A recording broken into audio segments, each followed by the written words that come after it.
Activez vos synapses. Activez vos synapses.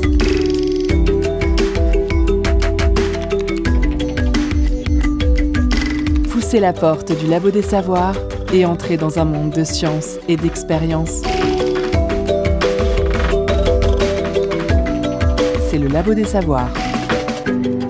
Au fil des siècles, l'astronomie a connu de nombreuses avancées qui ont contribué à élargir notre compréhension de l'univers. La vulgarisation en astronomie permet à toutes et tous, passionnés d'astronomie ou simples curieux, de comprendre les mystères de l'univers. Camille Flammarion a été un des grands vulgarisateurs français de l'astronomie, contribuant à la diffusion des sciences au XIXe et XXe siècle. Que reste-t-il aujourd'hui des enfants de la vulgarisation de Camille Flammarion ? Cette nouvelle émission du Labo des Savoirs est en partenariat avec le Muséum d'Histoire Naturelle de Nantes Métropole et leur cycle de conférences Sciences étonnantes. C'est une fois par mois et c'est gratuit. Vous pouvez retrouver toute la programmation sur le site du Muséum. Pour cette table ronde, nous avons le plaisir d'accueillir Colette Lelay, historienne des sciences et des techniques, chercheuse au Centre François Viette de Nantes Université, et Mathilde Godel, docteure en astrophysique, vulgarisatrice, et médiatrice scientifique indépendante. Tu aimes les sciences et tu cherches un bon prétexte pour aller rencontrer celles et ceux qui la font ? Tu as envie d'écrire et de prendre le micro pour parler de sciences, de toutes les sciences ?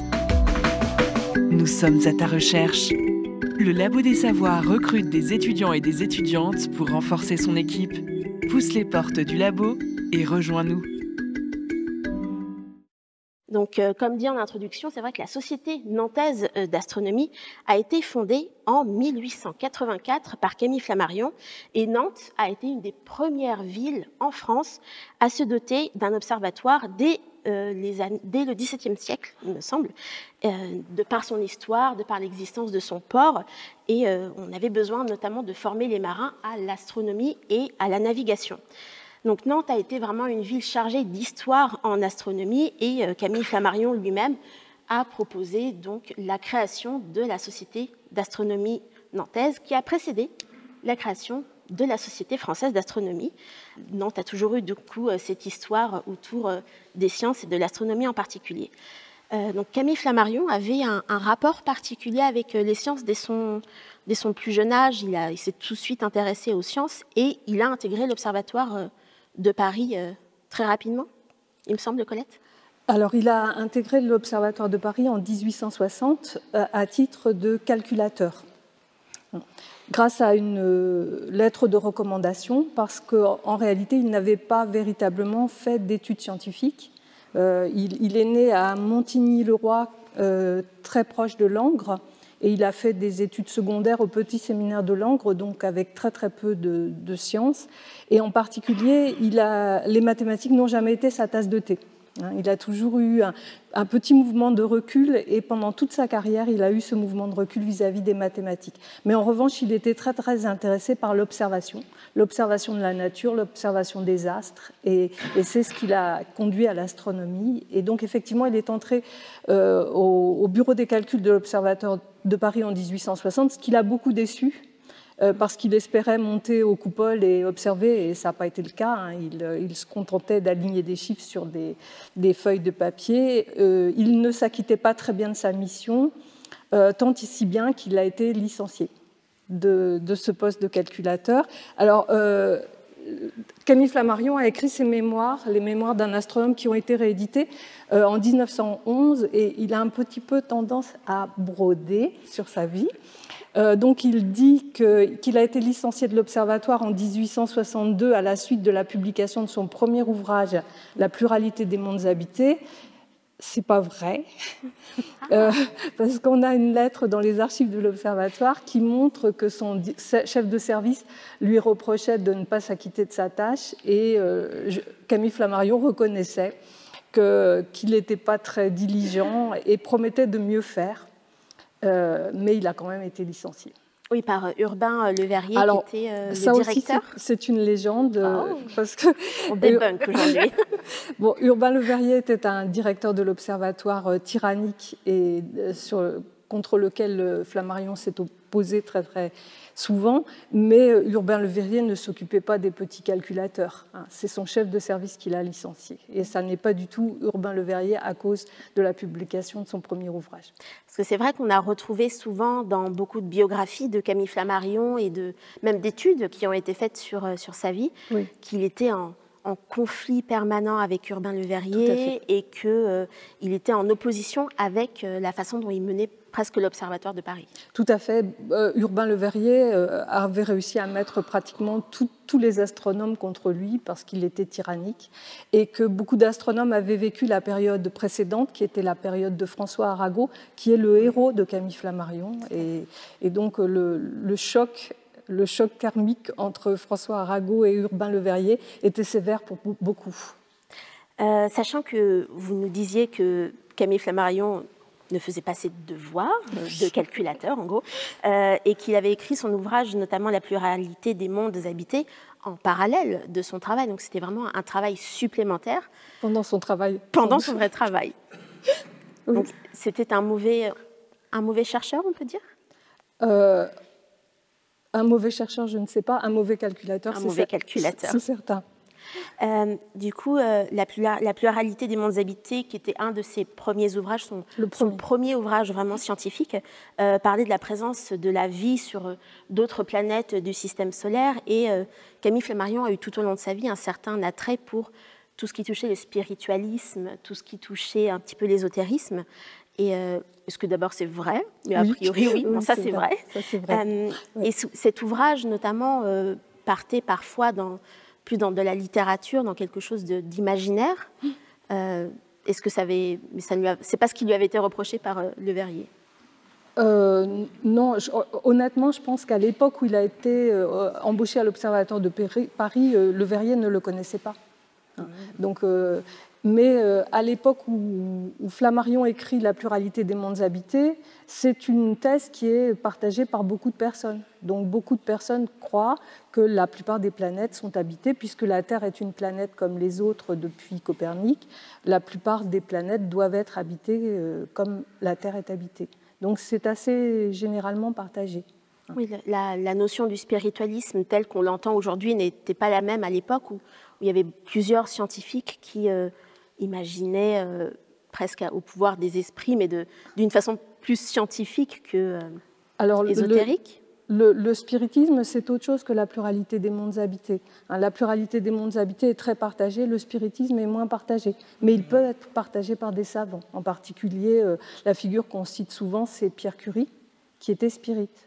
De Pierre et Marie Curie, oui.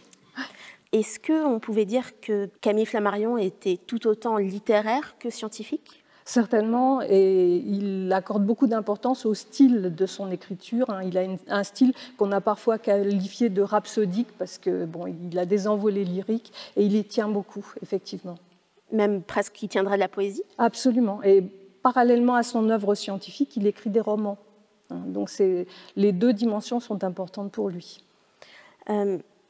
Donc Camille Flammarion était tout autant un littéraire qu'un scientifique. Est-ce que c'est peut-être ça qui a fait sa particularité de réussir à écrire des ouvrages de vulgarisation? On va en parler très rapidement dans la suite, mais qui étaient différents d'autres scientifiques ou d'autres vulgarisateurs de l'époque?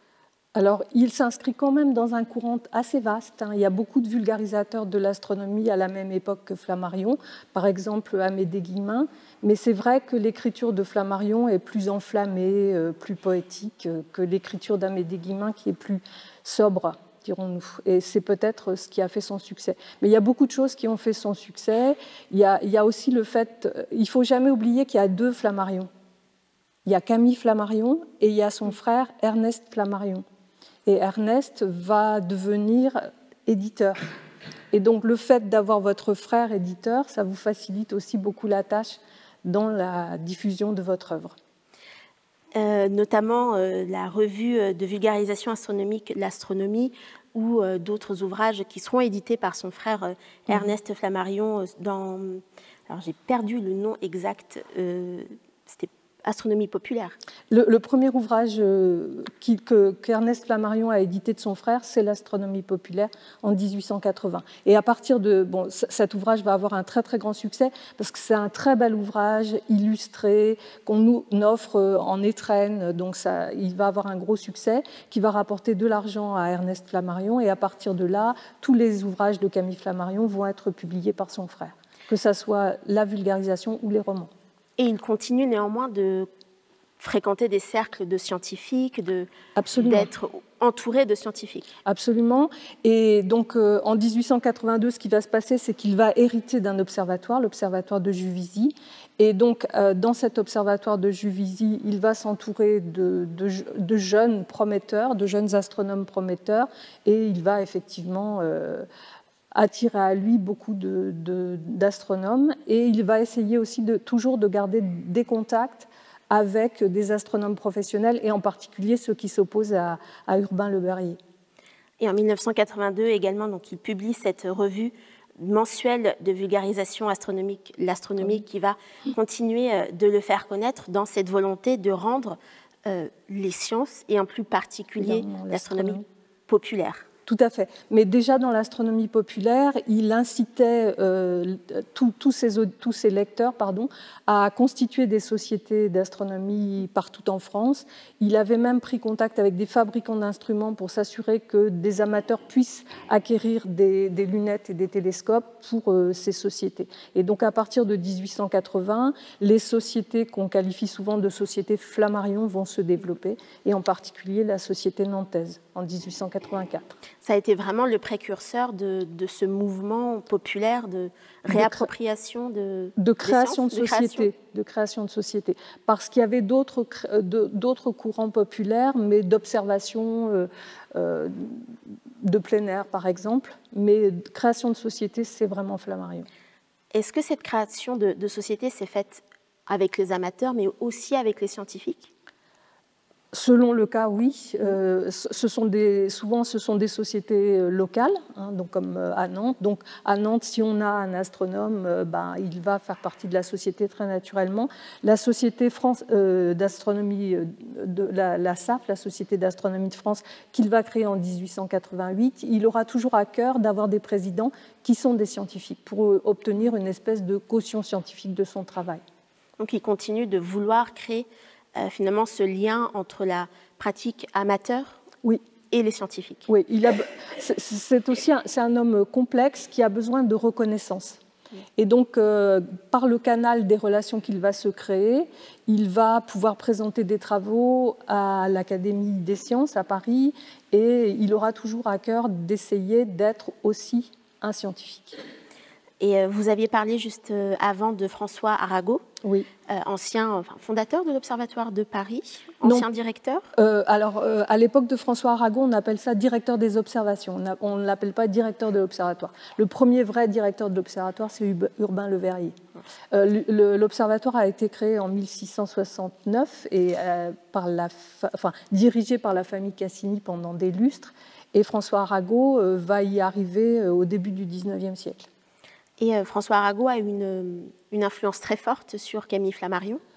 Essentielle, puisque François Arago va animer un cours public d'astronomie à l'Observatoire de 1813 à 1847, qui va donner lieu, quand il sera mort malheureusement, à l'astronomie populaire. Donc Camille Flammarion va reprendre ce titre astronomie populaire en hommage à François Arago, qu'il considère comme son héros. Est-ce que Astronomie populaire, donc les premiers tomes qui avaient été publiés par François Arago, sont similaires aux tomes qui ont été publiés par Camille Flammarion? Est-ce que c'était vraiment dans la continuité? Il y avait la même philosophie? Non, c'est assez sensiblement différent. C'est-à-dire que l'astronomie populaire d'Arago est issue de son cours. Donc il donne un cours public d'astronomie. C'est un astronome. C'est un savant. Donc, il donne un cours et il le traduit sous la forme d'un écrit, ces volumes de l'astronomie populaire. Entre-temps, il a aussi publié de nombreuses notices. Il a une œuvre de vulgarisation importante qui est assez sensiblement différente. Il n'a pas ce style très, très enflammé de Flammarion. Il a un style beaucoup plus sobre Et bon, ce sont des ouvrages à cheval entre l'ouvrage scientifique et l'ouvrage de diffusion. Camille Flammarion n'aimait pas particulièrement les mathématiques. Oui. Les ouvrages de Monsieur Arago étaient vraiment des ouvrages scientifiques avec des équations, des démonstrations? Non, pas. Ce sont des astronomies. C'est une astronomie populaire, donc il n'y a pas d'équations, mais il y a beaucoup de chiffres. En revanche, leur caractère est plus scientifique que la prose de Flammarion, je crois. Et ça correspond aussi à une époque différente. Donc, par exemple, l'astrophysique, elle naît après la mort d'Arago, donc il n'y a pas d'astrophysique dans les ouvrages d'Arago. En revanche, il y en a dans les ouvrages de Flammarion qui est intéressé par l'astrophysique. Et il a vraiment, vous l'avez dit, cette prose, une façon d'avoir un récit, quelque chose de presque narré dans son astronomie populaire? Oui, tout à fait. Oui, absolument. Est-ce qu'on se rapprocherait plus de la vulgarisation telle qu'on l'imaginerait aujourd'hui que celle qui avait été produite par Arago? Je pense qu'on a toujours, enfin je ne sais pas ce qu'en pense Mathilde, on a toujours des manières différentes de vulgariser et des auteurs qui vulgarisent de manière différente. Et donc ce sont deux manières différentes, ce sont deux personnages différents avec des manières différentes de vulgariser, mais partageant le même objectif, c'est-à-dire de diffuser au plus grand nombre leur science. Oui, je suis totalement d'accord. En fait, il faut s'adapter aux différents niveaux aussi de connaissance du public. Et donc, on va avoir vraiment des gens qui viennent découvrir. Donc là, peut-être, va falloir beaucoup vulgariser et enflammer le récit comme Flammarion. Mais après, par exemple, on a des gens qui s'y intéressent déjà, qui se renseignent par eux-mêmes. Et donc là, on peut avoir des conférences un peu plus pointues. Par exemple, pour citer des conférences ou d'autres choses. Donc oui, effectivement, on va avoir un médium comme ça de vulgarisation assez différent à chaque fois. Avec toujours cette même volonté de vouloir diffuser les sciences au plus grand nombre et de participer presque au progrès scientifique. Aujourd'hui, je pense que ça a un autre but que le progrès scientifique. Je pense que ça a plus un but politique, à mon sens. Je fais un shift assez violent, peut-être Colette. Mais avec tout ce qui a été traversé, notamment pendant le Covid, par exemple, où on a vu des choses, beaucoup de fake news, pourtant propagées par des gens avec l'argument d'autorité, médecins. Il y a tout ce qui se passe autour du réchauffement climatique, quand même, qui n'est pas entendu alors que la communauté scientifique alerte. Donc, il y a plein de choses comme ça. Et donc là, ça va être plus comment on redonne le pouvoir au peuple. De prendre en fait d'avoir connaissance déjà de ce qui se passe réellement, de ce qui est réellement par exemple le réchauffement climatique, une épidémie, l'astronomie, etc. pour redonner le pouvoir au peuple, les connaissances et imaginer prendre les meilleures décisions. Et pour ça, il y a un exemple quand même assez flagrant, c'était la commission où on avait pioché parmi le peuple français 100 personnes pour faire une commission sur le réchauffement climatique avec les règles qu'il fallait sortir à la fin, où c'était des scientifiques qui étaient venus justement expliquer qu'est-ce que le réchauffement climatique, etc.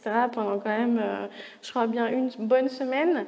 Et à la fin, les gens étaient tous quasiment convaincus. Donc ça montre en fait à quel point le pouvoir de l'information peut avoir en fait une influence aussi sur la suite, sur des choix politiques, sur la prise en main de certaines décisions. Qui consommait, entre guillemets, la vulgarisation du temps de Arago, du temps de Flammarion? Est-ce que c'était l'ensemble de la population? C'était plutôt la bourgeoisie, les ouvriers, les ouvrières? Alors, du temps d'Arago, c'est essentiellement la bourgeoisie, effectivement, la bourgeoisie éclairée. En revanche, il y a énormément de gens qui fréquentent ce cours public. L'amphithéâtre contenait 600 personnes. Donc, c'est quand même... Et il y avait 3 heures de queue. Ah oui. Et donc, on a de la marge. Oui, donc effectivement, c'était fréquenté par un public de bourgeois, pas forcément des grands bourgeois, ça pouvait être, et des employés aussi, qui pouvaient se permettre de se rendre à l'observatoire pendant la journée. Donc c'était pas toujours facile. À l'époque de Flammarion, c'est beaucoup plus varié, beaucoup plus ouvert, mais Flammarion est quelqu'un qui a quand même un petit caractère élitiste. Donc, ce n'est pas forcément vers les ouvriers qu'il va se tourner.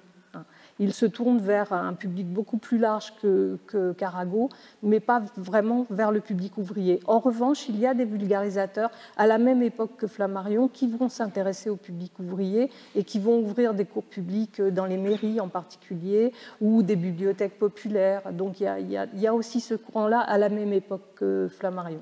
Est-ce que l'écriture et la création de ces ouvrages, de ces petits ouvrages, parce qu'Astronomie populaire est un gros, mais il a également écrit des petits ouvrages de vulgarisation avec son frère, pour son frère Ernest. Oui. Est-ce que ce n'était pas en quelque sorte une réponse ou un moyen de justement diffuser plus largement sa vulgarisation ? Oui, certainement. Et la revue L'Astronomie dont vous avez parlé a été aussi un canal. Et la revue, pour revenir à la question que vous posiez tout à l'heure, la revue L'Astronomie, c'était aussi une revue de dialogue avec les sociétés astronomiques qui se répartissaient non seulement en France, mais aussi à l'étranger. On a créé beaucoup de sociétés Flammarion, en particulier en Amérique du Sud. Donc il avait des correspondants un petit peu partout qui lui renvoyaient des observations. En particulier des observations d'éclipses, de comètes, ce type d'observation de taches solaires, ce type d'observation que les amateurs pouvaient mener à la fin du 19e et au début du 20e siècle. Donc c'était des revues d'échange entre l'information que Flammarion diffusait et l'information qu'il recueillait de ses correspondants. Et je profite de cette occasion pour dire que la correspondance de Flammarion, qui est très très abondante, va être rendue disponible par un nouveau projet de recherche de type IMAN. Donc il y a une plateforme IMAN sur la correspondance de Flammarion. Donc on peut voir toutes les personnes qui échangent avec lui et qui lui envoient des résultats scientifiques. J'imagine que dans cette correspondance, on peut voir également le rôle des amateurs et des amatrices dans le monde entier qui ont pu contribuer aussi. Ce sont des amateurs. Ce sont des amateurs. Ce sont des amateurs qui lui envoient des informations. Parce que, bon, à l'époque de Flammarion vit à une époque où on a, jusqu'en 1860, la science reine en France, c'est ce qu'on appelle la mécanique céleste, c'est-à-dire le calcul des trajectoires à l'aide du calcul différentiel, que Flammarion déteste. Et il y a la naissance de l'astrophysique dans les années 1860 qui l'intéresse et la traditionnelle astrométrie. Et donc ce que fait Flammarion, c'est plutôt de l'astrométrie et de l'astrophysique naissante.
Éveillez vos neurones. Vous êtes bien. Vous êtes au Labo des Savoirs.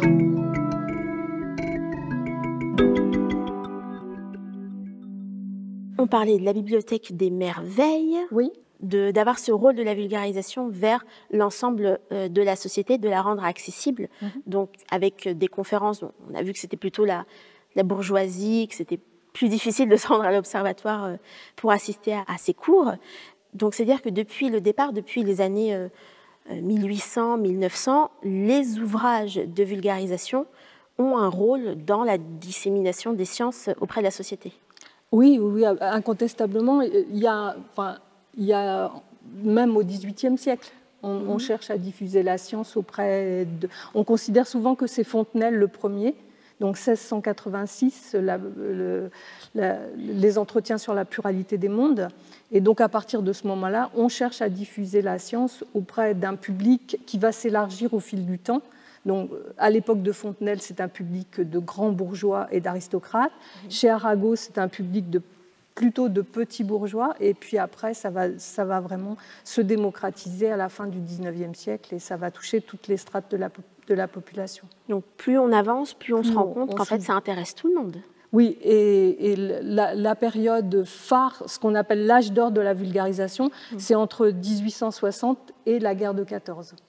Ça correspond aussi à une période où l'enseignement n'est pas... À partir de 1902, l'enseignement va devenir plus scientifique, c'est-à-dire jusqu'en 1902, il y a assez peu de sciences dans l'enseignement. Donc la vulgarisation scientifique occupe un vide de l'enseignement et se construit souvent en opposition à l'enseignement, c'est-à-dire qu'on parle de sciences amusantes, de sciences distrayantes par rapport à ce que pratique l'enseignement.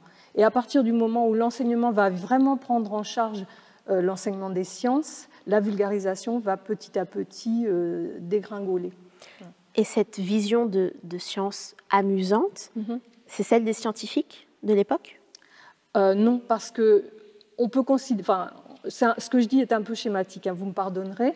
La première partie du XIXe siècle, jusque dans les années 1860, un certain nombre de savants vulgarisent.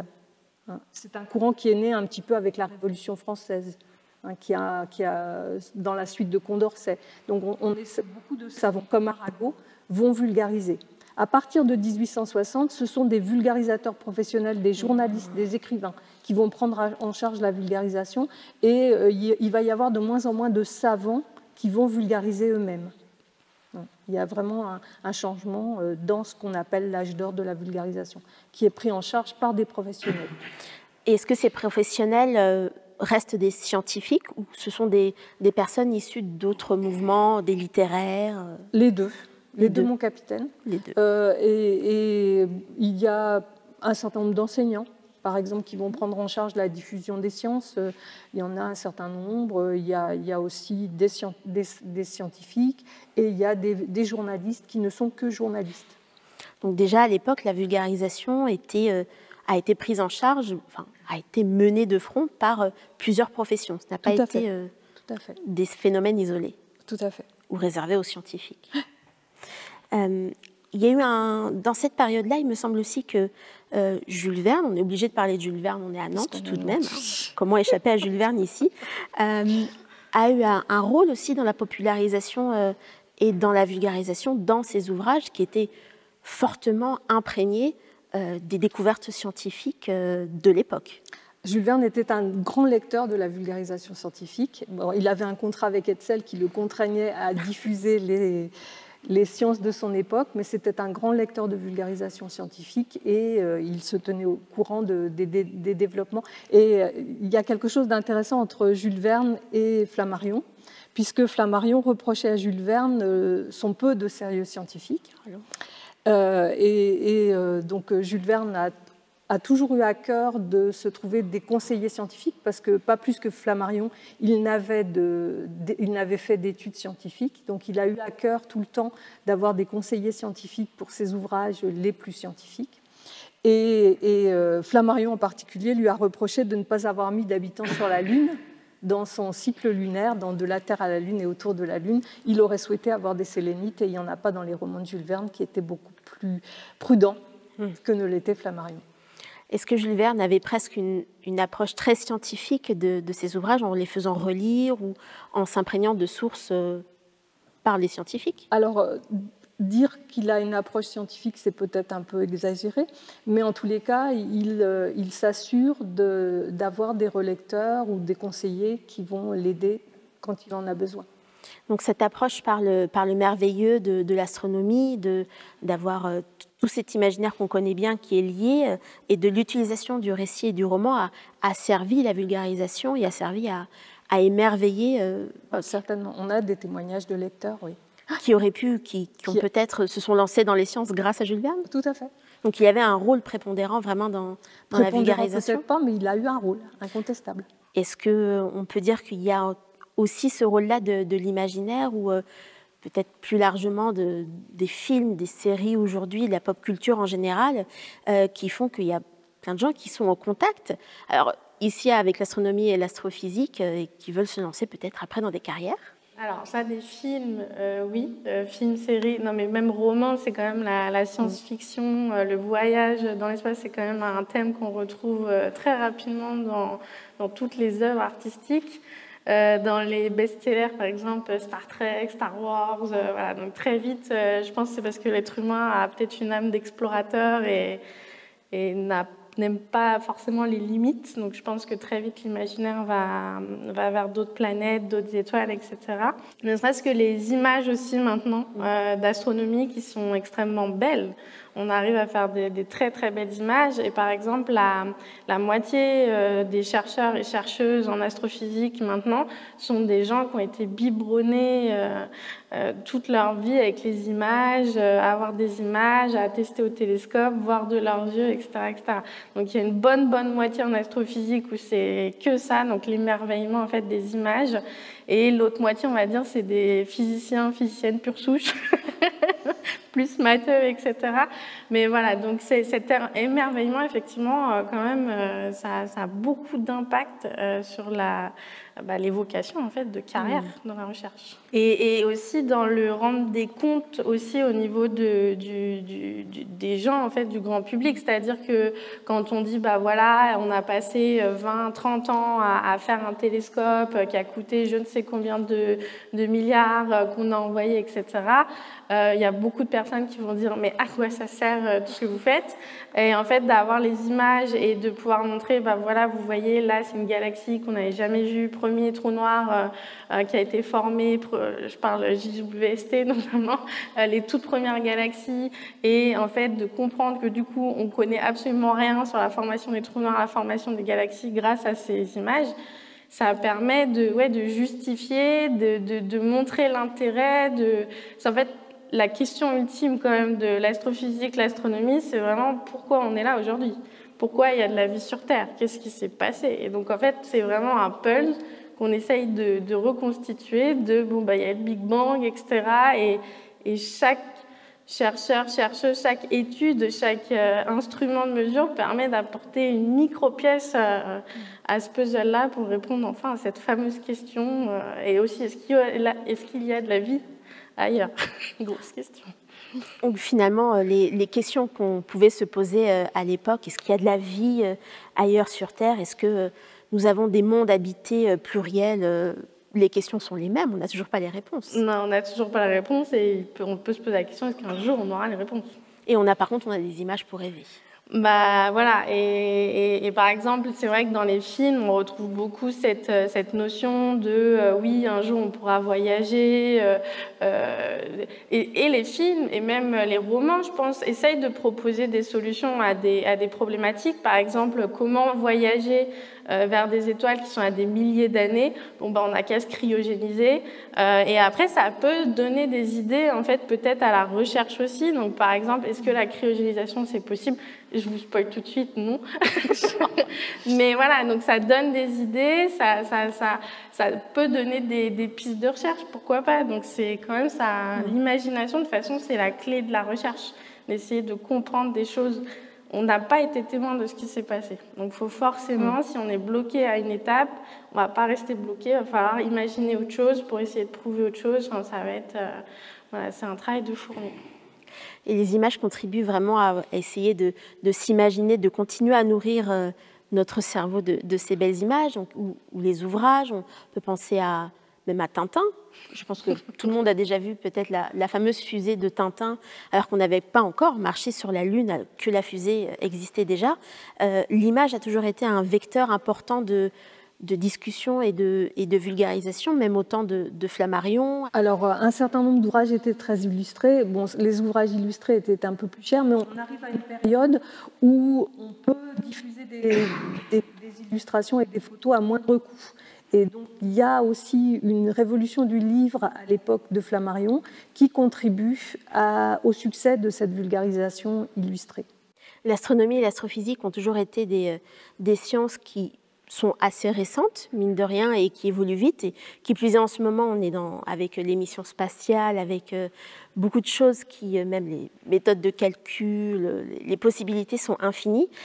C'est une science qui avance vite, et ça veut dire qu'on aura toujours besoin des scientifiques pour faire de la vulgarisation. On a besoin vraiment d'être au courant des dernières avancées, des dernières découvertes, des dernières compréhensions, pour pouvoir rendre au public où est-ce qu'on en est dans l'univers et sur Terre. D'autant plus, post-Covid, il y a vraiment le dialogue science-société qui est en train de se mettre en place. Maintenant, dans tous les appels à projets qui financent des gros projets, il y a toute une thématique sur la communication à l'extérieur des résultats de manière vulgarisée. Donc ça, c'est quand même c'est quelque chose qu'on voit émerger de plus en plus. Il y a de plus en plus de labos qui ont des centres de communication. Donc ça, hyper important. Donc on a besoin des savants, effectivement, pour le savoir, en gros, la connaissance. Mais après, tout ce qui est médiateur, vulgarisateur, ça va être pour les méthodes pédagogiques. Parce que clairement, je ne sais pas si vous êtes allé à l'université, etc., les profs à l'université, des fois, qui sont des enseignants-chercheurs, des fois, c'est catastrophique. Donc voilà, c'est comment mettre ça en lumière, rendre ça accessible, effectivement, sans équation, puisque voilà, on n'a pas envie. Comment rendre ça ludique, pourquoi pas, sous forme de jeu, ça commence à se calmer, mais tout ce qui était escape game, etc., ça a pris quand même une grosse ampleur au niveau des sciences, etc. Maintenant, il y a les réseaux sociaux de plus en plus. Je pense à TikTok, il y a beaucoup de vulgarisation sur TikTok, sur YouTube. Là, les réseaux sociaux permettent un autre moyen de communication et de partage des sciences. Là, on a les podcasts qui commencent à reprendre la main. Donc voilà. Donc tous ces moyens de communiquer, ça va être plus les vulgarisateurs, les médiateurs scientifiques, alors que tout ce qui est chercheurs, chercheuses ont envie, mais n'ont pas forcément le temps, parce que le travail de recherche prend énormément de temps. Et ici, il y a de l'enseignement à côté, et la capacité, en fait, de bien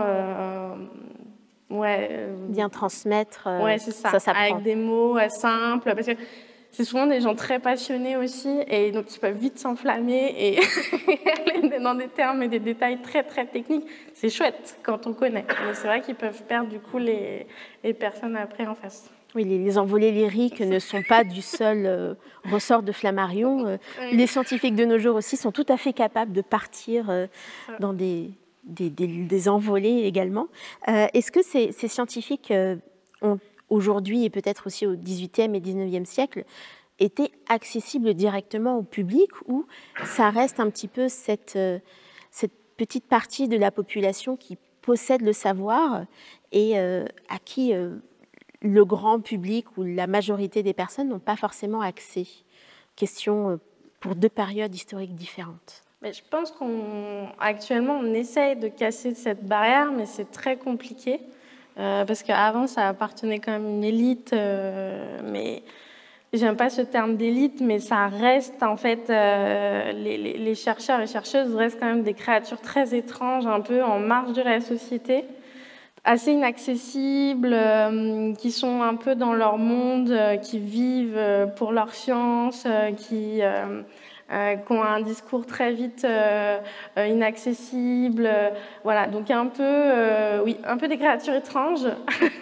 Et c'est vrai que comment rendre le chercheur et la chercheuse accessible avec Enfin, en fait, c'est une grosse question. Et justement, avec ces dialogues sciences-société qui essayent de se mettre en place, il y a quand même une volonté de faire sortir les chercheurs et les chercheuses de leur laboratoire ou de rendre les laboratoires accessibles, notamment avec les fêtes de la science, des choses comme ça. Donc ça, c'est chouette. Mais encore, faut-il que ce soit... Du coup, c'est forcément accessible à des gens qui sont à côté de laboratoires, donc forcément dans les grosses métropoles.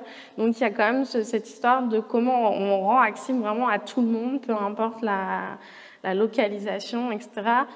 Donc c'est là que le rôle du médiateur, de la médiatrice ou de la vulgarisation en général de nos jours a une place très importante de faire ce lien entre les scientifiques et le public. Exactement. Là, on rajoute une pièce à l'édifice où justement il faut quelqu'un qui puisse avoir accès à ces gens donc, qui connaissent le milieu, mais en même temps des connaissances en termes de communication, pédagogie, jeu peut-être côté ludique, pour faire en fait descendre en fait l'information et la rendre accessible en fait à absolument tout le monde, et pas que ça reste coincé un peu dans une tour d'ivoire et justement faire trop nous on est les savants, etc.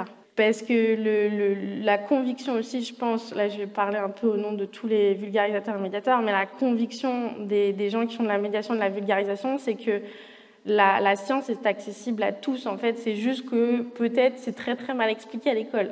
C'est pas peut-être, c'est même sûr.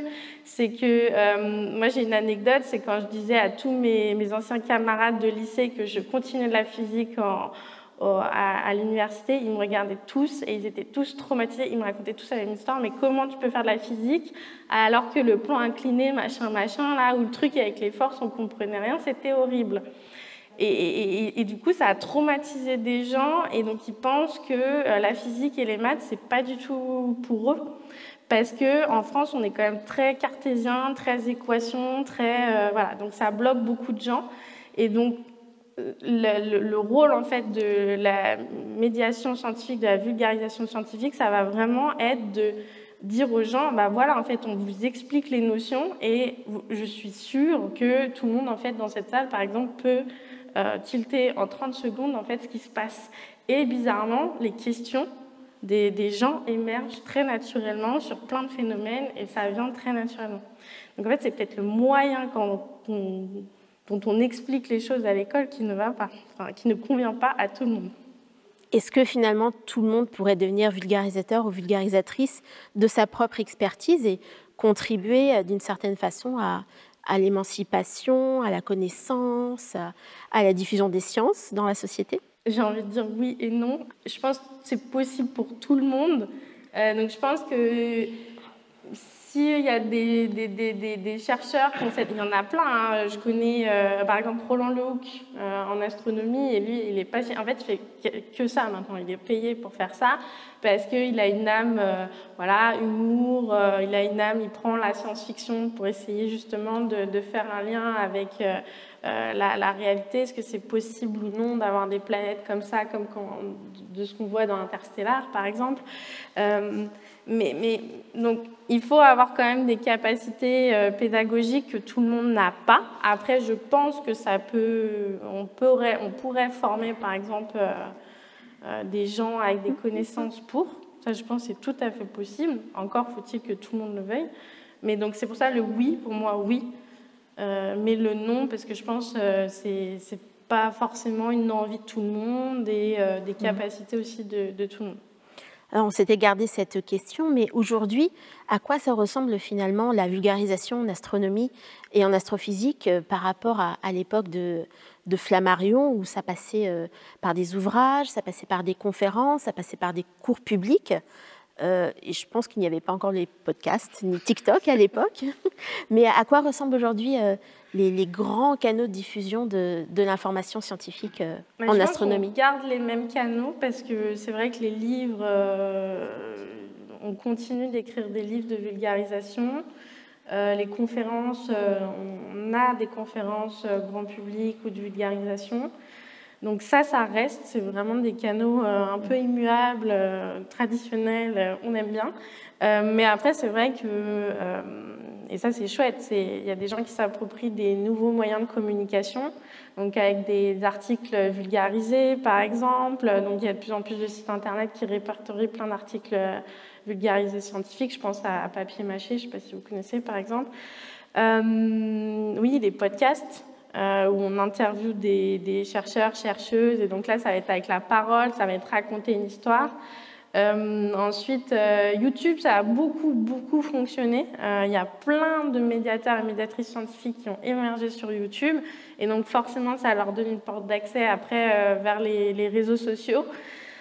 Après, je sais que de plus en plus de vulgarisateurs essayent de s'approprier, par exemple, Instagram et TikTok, mais le problème, qui peut-être n'en est pas un, mais c'est les formats très courts. Donc, ça veut dire arriver à capter l'attention, puisqu'il y a quand même une tendance à l'immédiateté, donc à scroller. Mais comment capter l'attention avec peut-être une info pour donner envie ensuite d'aller faire des recherches après. Mais ça se trouve, c'est un moyen... c'est sûr que c'est un moyen pour toucher les plus jeunes. Parce que toutes ces plateformes, YouTube, etc., je pense que c'est plus du tout moins exploré par les jeunes, alors que TikTok, Instagram, c'est sûr qu'on touche le public plus jeune. Et il y a cette particularité de la vulgarisation et de ces vulgarisateurs et vulgarisatrices qui personnifient, qui mettent leur image en avant pour expliquer des concepts, alors que la science, qui se fait dans les labos, la recherche, c'est souvent un groupe de personnes.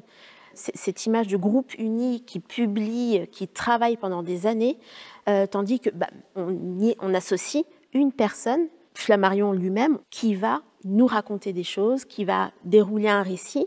Donc, que ce soit Flammarion ou les vulgarisateurs et vulgarisatrices d'aujourd'hui, on a toujours cette image de personnification. Oui, parce que comme Flammarion, qui apparemment cherchait un peu de reconnaissance dans le public, etc., je pense que ça va être un peu la même chose. Alors, pas forcément pour le côté reconnaissance, mais chaque médiateur, vulgarisateur va avoir un peu sa patte. Il faut savoir communiquer. Pour intéresser le public, il faut peut-être avoir un certain charisme. Comme pour écrire un livre, il faut apporter quelque chose quand même de spécial pour retenir l'attention des gens et peut-être les faire revenir et de bouche à oreille, etc. Donc, forcément, par exemple, quand on a des personnalités comme Roland Le Hook, les gens connaissent tout de suite et ils personnifient en fait une façon de faire parce que c'est lui qui a initié cette façon de faire. Ça marche extrêmement bien.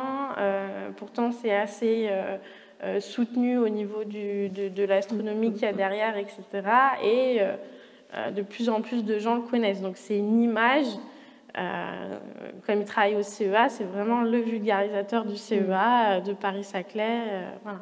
Et on a eu pendant très longtemps également Hubert Reeves, Exactement. Qui nous a quittés l'année dernière, mais qui personnifiait aussi cette image de conteur des étoiles et qu'on voyait même dans les médias. Les vulgarisateurs et les scientifiques restent rares dans les médias, avec la nuit des étoiles notamment, qui ont existé pendant plusieurs années. Et il y a toujours eu finalement au fil des années cette personnification, cette identification des scientifiques et des vulgarisateurs et des vulgarisatrices. Oui, Hubert Reeves, grosse figure de la vulgarisation, et lui, il avait un talent, je trouve, c'est de parler vraiment à différents types de populations, parce qu'il écrivait aussi bien des livres d'histoire pour enfants, mais vraiment à partir de 4-5 ans, jusqu'à faire des conférences en fait très grand public ou pour des amateurs assez connaisseurs. Et donc il avait quand même il arrivait à toucher ce panel de public qui était quand même très impressionnant. Et ça, je pense que ça démontre le travail derrière, la carrière qu'il a eue et l'envie en fait. Et puis même les sujets qu'il abordait avec la biodiversité, le réchauffement climatique, etc. Donc c'est... Voilà. Et ces personnes-là ont un rôle aussi pour susciter des carrières scientifiques, pour susciter des vocations.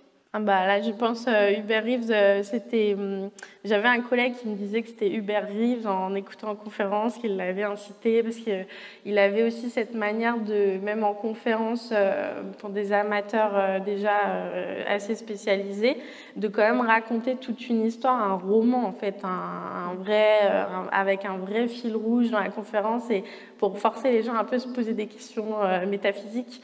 Donc c'était hyper intéressant, et effectivement, ça a marqué beaucoup de personnes, que ce soit les livres d'histoire pour les petits ou pour des gens plus grands, les conférences, ça a marqué énormément de gens. Donc ça fait effectivement, ça crée des vocations, et la boucle est bouclée comme ça, qui ont peut-être à leur tour vulgarisé, parce qu'ils ont vu quelqu'un faire, donc pourquoi pas eux aussi se lancer là-dedans, et ils ont vu l'impact que ça avait sur eux, donc forcément il y a une projection après avec le public. Donc ouais, ça fait un peu une boucle vertueuse, on va dire. D'un point de vue historique, avec la discussion qu'on vient d'avoir, avec ce qu'on voit aujourd'hui, est-ce que la vulgarisation en astronomie a tant changé que ça? Peut-être oui, sur le but. Quel était le but à l'époque de Flammarion de la vulgarisation? C'était vraiment de propager les connaissances ou plus de divertir Les deux. Les deux? Oui, je crois que c'était les deux. Ouais. Mais bon, ce dont il faut tenir compte aussi, c'est que la science a énormément évolué depuis l'époque de Flammarion, et que plus la science évolue, et plus elle est difficile à vulgariser, et plus il faut avoir de nouvelles armes pour la vulgariser. Et donc, voilà. Est-ce qu'au fur et à mesure, peut-être, on en sait plus, et tout le monde a l'occasion d'en savoir plus sur notre univers, sur notre Terre, sur la façon dont l'univers dans lequel on évolue fonctionne, et nous permet d'augmenter notre compréhension générale de l'univers par rapport à ce qu'on savait il y a quelques siècles de cela? Je suis d'accord avec Colette sur le fait que c'est vrai que ça se complexifie de plus en plus. On va vers des mécanismes physiques de plus en plus complexes, et à essayer de vulgariser, c'est extrêmement dur. Je pense par exemple, là je vais jeter un mot, le champ magnétique ou des choses comme ça à vulgariser, c'est une horreur.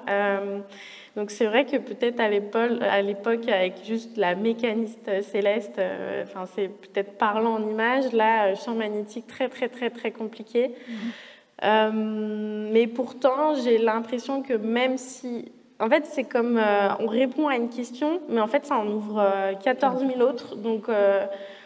Ça s'affine, mais en fait, on n'a encore rien compris. Hein. Donc c'est compliqué d'arriver à un constat de voici comment ça fonctionne, ne serait-ce que le Soleil, par exemple. Le Soleil, c'est quand même l'étoile qui est la plus proche de nous, on l'adore, mais qu'on connaît le moins.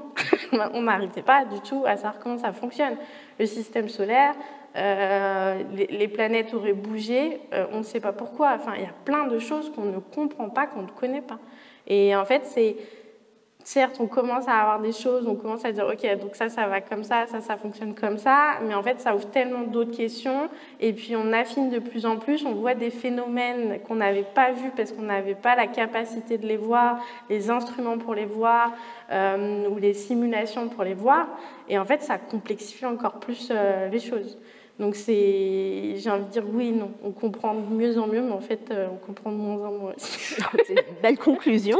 Donc on a encore des siècles et des siècles de vulgarisation à prévoir. En fait, en faisant de la recherche, on se rend compte à quel point ça se trouve, on ne comprendra jamais, vraiment, parce que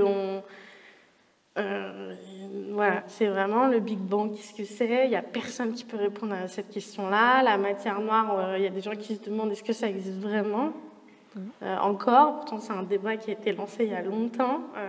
Voilà. Donc, c'est en fait, il nous manque plein de choses. Il y a encore de belles années pour la recherche, tout sciences confondues. Mais il y aura de belles années pour la recherche. Et plein de sujets pour les futures conférences du muséum, à n'en pas douter. Donc, n'hésitez pas à revenir pour les prochaines fois. Merci Mathilde, merci Colette pour cette discussion passionnante. Merci. Et merci à vous.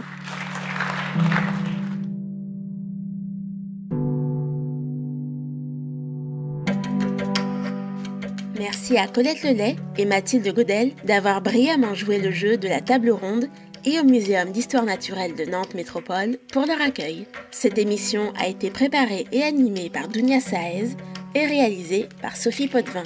Cette émission est à écouter sur vos applications de podcast ou sur labodesavoirs.fr. Nos actualités sont sur nos réseaux sociaux, Instagram, LinkedIn et Blue Sky. Et on vous dit à la semaine prochaine pour une nouvelle émission.